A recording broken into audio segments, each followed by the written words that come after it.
Keling Joni, shu yerda men bir o'zim yashayman. Voy, Maftuna ham ketib qopti. Bu Maftuna ketib qopti.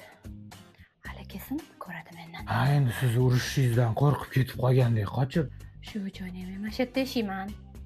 Bir o'zim ishga boraman, ishdan kelaman. Ha, mayli, Dinichka, rakviningizni ko'rsating, tuzatingchi. Mana Joni, mana shu ahvoli. Har doimgi ahvol shu. Ha, Dinichka, yomon qilibdi-ku bu qiz. O'zi sal dovdirroq-da. Qanaqa bu yangi rakvinani buzish mumkin, ha? Ha, mayli, tuzatib beramanmi? Qarang ahvolda. Hamma narsani yangi qilganman. Santexnika ham, mebel. Lekin har doim mana shu ahvol. Posudalarni yuvib, suvlarni mana bunaqa buzib, sasitib ketishganini qarang. Ha, endi nima deysiz, Dinichka?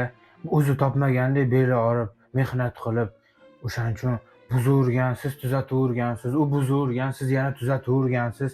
Mayli, siz borib turing, bu yerda hozir erkaklarning qo'li kerak, o'zim tuzatib tashlayman. Bo'pti Joni. Men kofe qilib beraman, siz tuzata qoling. Mana shunaqa erkalatganman demay ularni. Buzib yuborgan hamma joyda. Nima qilaman men endi buni? Qo'limdan o'zi bir ish kelsa koshkiydi. Ha, mayli, amallaveramiz endi. Ha, nima bo'ladi?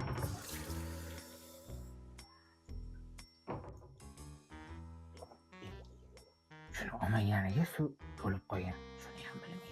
Mayli, bilmasa yaxshi. Tuzatdim deyman. Kofe ichaman, ketaman. Ha, bo'ldi. Dinichka. Ha, Joni? Mana, Dinichka, bir deganda tuzatib tashladim, lekin yomon charchab ketdim.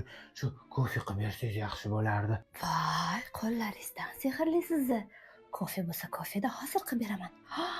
Bunaqa zo'r bo'pti. Bo'ldi, hozir chiqib turing.